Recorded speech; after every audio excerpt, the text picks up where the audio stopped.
Hey guys, I'm Tutorial Phil. Welcome back to my channel.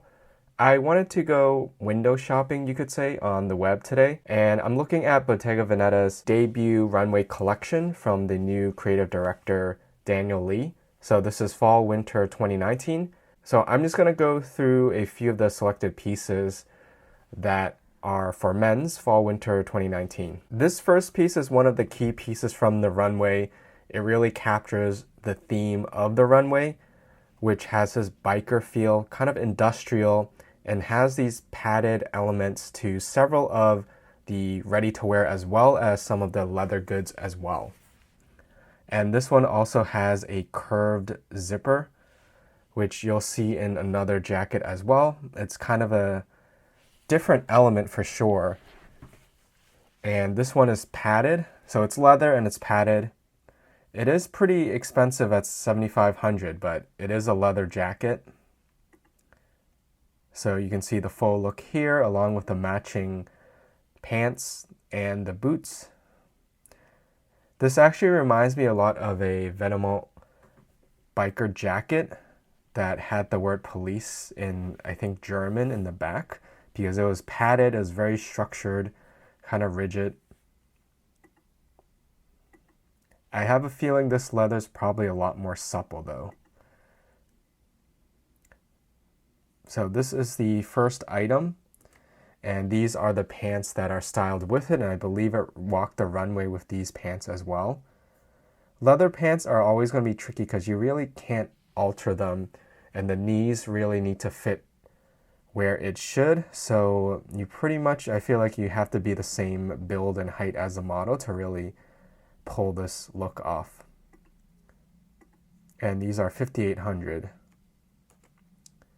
There's also the black version, but I'm not sure if the design actually might be just slightly different. So I think it's actually almost the same. The hardware might be a little bit different because this one looks like it's exposed, but it's the same price. But this is just styled with something else. And in the back, it actually looks like there is a really long zipper, which on this pair, the brown pair, the zipper is actually on the inside of the leg. So it is actually different, but they both are the same price. And then these are the matching boots. And if you ask me, it's actually not too bad at $14.90 because there is a lot of leather and material here. Because they also have some just shoes that aren't boots that are already $1,000, and this is definitely a lot more material and design for the price. Definitely very motorcycle biker aesthetic with a little bit of gladiator, I feel like, just because of this kind of chevron shape and the padded right at the shins. And then this is a wool jacket, and it has that triangle motif that he introduced after he's been creative director of Bottega Veneta. So this is what you normally see in the inside pocket of a tailored jacket, because it buttons to close the jacket, but it's being used on the outside, and there might actually be a pocket, I'm not sure. Another detail is also the chevrons that are padded, which goes along with the motorcycle jacket that you saw earlier. And this one is $39.50, which I think is pretty standard for some, like a coat kind of like this. Here's another curved zipper closure. This is a bomber jacket. This is of course a lot less expensive than the leather biker jacket because this is just in nylon. But once you close it up, it's definitely a unique design. So even though everything else pretty much looks like a regular bomber jacket, what really makes this is definitely how it's zipped up in the front. And it could look interesting if you only zip it up halfway to see how it falls, or if you unzip it all the way, it'll also create some interesting negative shapes because you have one side that's concave and then the other side you could potentially fold out. kind of like a lapel. This one is not too bad at $2,200, and actually something I would be interested in trying if they do actually have my size. Online, they may not always list all the sizes that are produced, because this is pretty limited. This is only 30 and 40, so I'm pretty sure they probably make other sizes as well. I will say though, for Bottega Veneta, they tend not to make 34 in a lot of their clothes, and that's usually the size I wear. So that makes it tough for me to buy some of their clothes. And also with their outerwear, they tend to be super long. This one actually seems cropped, so it might be okay. And then here is another coat, and it has that metal triangle detail. It's very, I would say, industrial looking, and there's also some leather to it as well. And the fabric itself is very stiff. If you know the English brand Macintosh, this is that bonded cotton material that they use a lot. So it's like a very stiff and smooth material, and it may be water resistant, though I'm not sure, but it almost feels like paper. And it's vented in the back, so you can see some of the seams, and then there's a long zipper on the side. And this is $3,900. This is a pretty unusual sweater, because if you look closely, there's actually the front part of it is completely cut out. And just from this picture, it doesn't seem like it's oversized, but when you see it on the runway and on the model, you realize how long and oversized this is. So I'd be interesting to see kind of how it looks like with the sleeves pushed back, because obviously you can't use your hands if you just let the sleeves fall like that. And where you would normally put your neck is actually in the back now. So this is a definitely very experimental piece, but that actually made it to production, because it was styled like this on the runway. I think it had the brooch on the side as well. So this is $1,350. It's definitely a really unique piece. And it kind of reminds me of Rick Owens, because Rick Owens tends to do a lot of these very long silhouettes. And then here's just a shirt. What I like about this is the way the hemline is cut, because I think it actually looks pretty nice untucked. It also has that triangle shape if you look at the way it cuts upward. And also in this shirt, you can see it has that chevron design as well. And it looks like it's molded, so it's kind of 3D-ish. I don't think it's padded according to the description, but I'm sure if you were to run your fingers along it, it does actually feel like ridges. So this is also something that would be pretty interesting. I'm not always a huge fan of all white shirts, because they're impossible to maintain after you wear it once. And then here's another shirt. This one's actually slightly less expensive than the last one I showed you. I think it's $100 less. It has that same hemline, where I think it looks pretty nice untucked. And this one has the molded details on the sleeves. So it has like an elbow padding, and then also on the arm it has some stripes which are molded as well.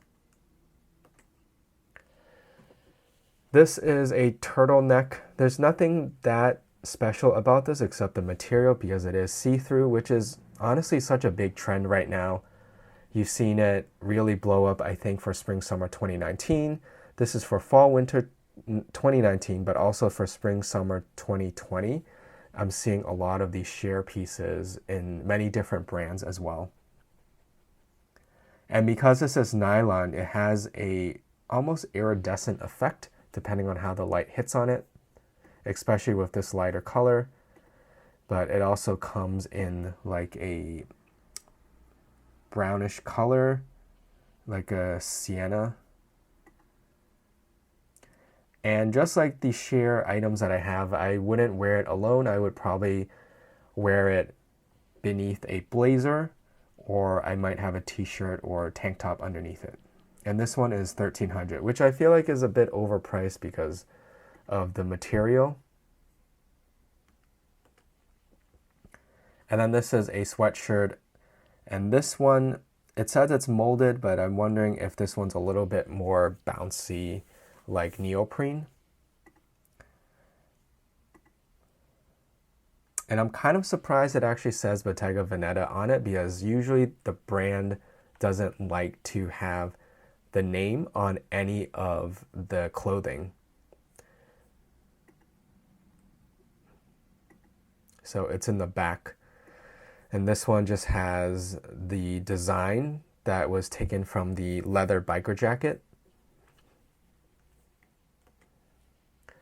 And then just onto some of the leather goods.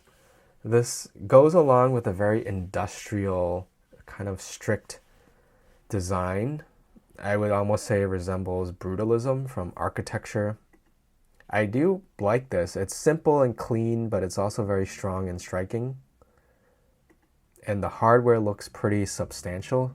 Hopefully this handle's not hollow, because I feel like it wouldn't really work with the overall feel of it. I don't think you're going to be able to store too much because this is rigid, so it's not going to be able to expand. So it's honestly kind of limiting to what you can use it for, but it does look really cool and possibly intimidating if you were to wear this. I think on the sizing, it's definitely not going to fit a 15-inch MacBook. And even a 13-inch, if you put it lengthwise, it still might not go in. So I'm not really sure how you might be able to use this, because since it looks like it has another pocket inside, it's probably not as thick. If you needed to put anything like a camera in there, it's probably not going to work. And this is $3,200.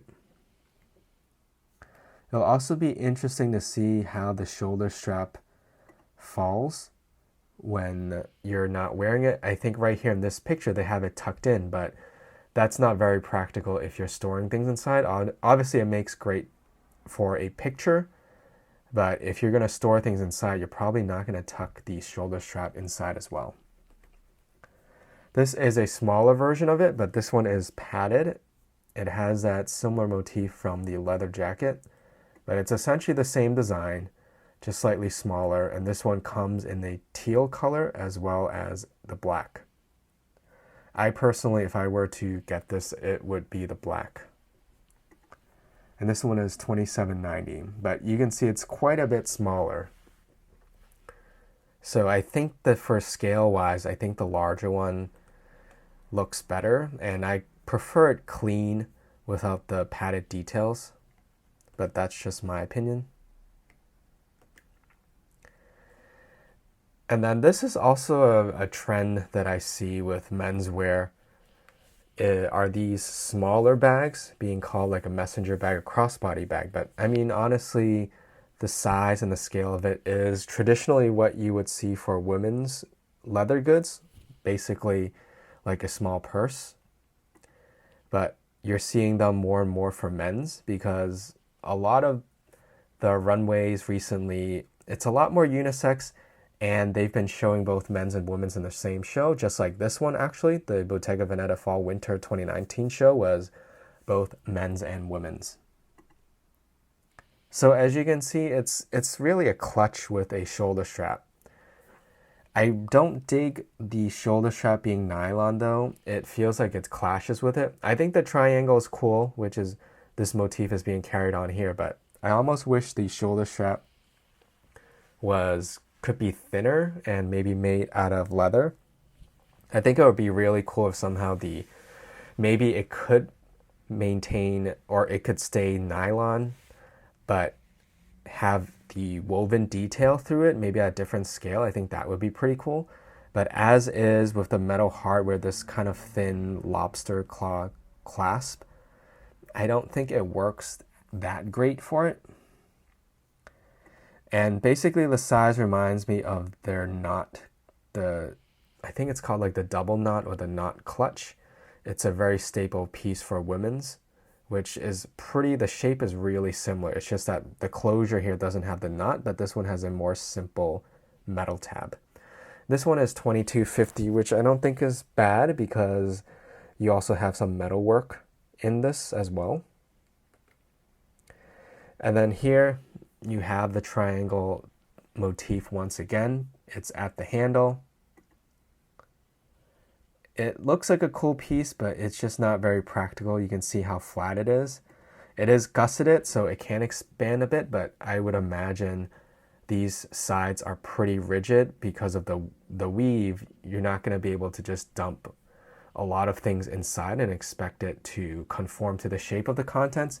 So this is really meant for storing flat stuff. So unfortunately, I don't think it's going to be very practical, but it does look like a really nice piece, and I do really like this electric blue, almost ultra blue violet lining inside. I think it goes great with the black.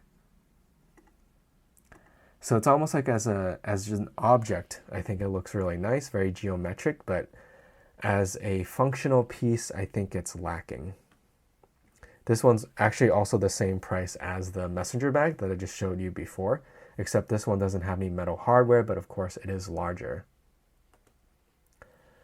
And then this one I think is technically pre-fall, not 100% sure, but it carries the same design motif with the padded rectangles, but this one is laid out like almost like a masonry or a brick-like style.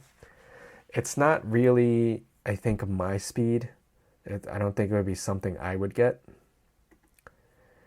But it's nice to see that Daniel is introducing new design concepts for Bottega Veneta, because it had been starting to be the same old season after season from the previous creative director, Thomas.